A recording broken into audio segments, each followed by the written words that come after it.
La Haute-Savoie, cette terre verticale recouverte du blanc éternel, cette terre façonnée par les forces telluriques, a, comme dans un dessin secret, forgé le caractère et la volonté des hommes qui naquirent à l'ombre de ces sommets. Ce soir, nous partons à la rencontre de l'un d'eux, Rémi Cusin. Rémi Cusin est né le 3 février 1986 à Saint-Julien-en-Genevois. Il découvre le vélo à l'âge de 12 ans sous l'œil de Jackie, son grand-père et son premier coach. Entre 1998 et 2003, il fait ses classes au Vélo Club de Saint-Julien. Gilbert Gallet, son premier entraîneur, parle de lui comme d'un malin qui tente d'échapper à l'avalage de kilomètres, mais rajoute bien vite que Rémi a éclaté en cadet comme un bourgeon au printemps. En 2004, le Vélo Club d'Annemasse lui donne accès aux courses juniors. Il rejoint le Vélo Club de Lyon-Vaux-en-Velin en 2005. Michel Gros et Régis Auclair en gardent le souvenir de 3 années de succès et de bonheur. Sélectionné en 2008 dans l'équipe de France Espoir que dirige Bernard Bourreau, il met un pied à l'international. Cette même année, sur le Rhône-Alpes Isère Tour, sa prestation fait sensation. Le meilleur joueur Maxime Bouet qui va porter contre Rémi Cusin. Ouais, donc Bouet Cusin. Agritubel, pressentant le potentiel de l'homme, le prend comme stagiaire et le Tour de l'Ain est sa première épreuve en professionnel. 2009, sur le Rhône-Alpes Isère Tour, il est second sur une étape et finit 8e au général et vainqueur au Grand Prix de la montagne à l'Étoile de Bessèges.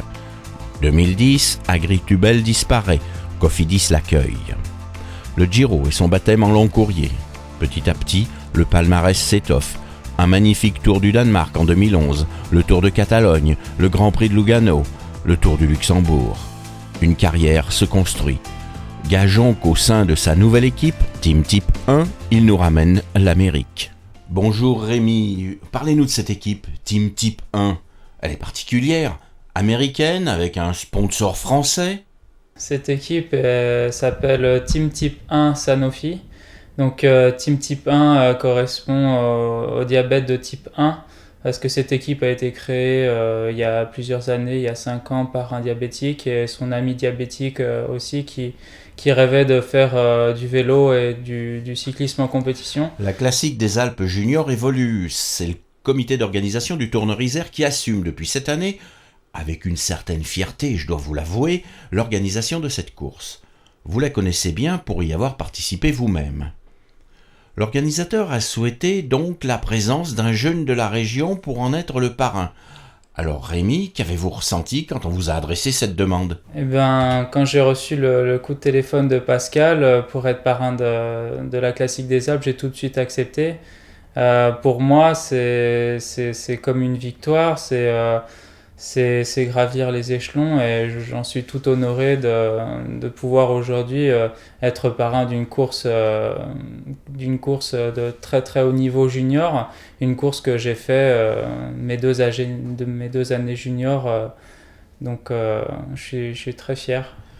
Avec tous les clubs partout en France qui réalisent, il faut bien le reconnaître, un travail extraordinaire de formation et de détection des talents, que des organisateurs aussi comme le Cotni qui fait courir ensemble des amateurs et des professionnels, pensez-vous que la Classique des Alpes juniors s'inscrit dans cette dynamique d'émulation du sport cycliste en France ?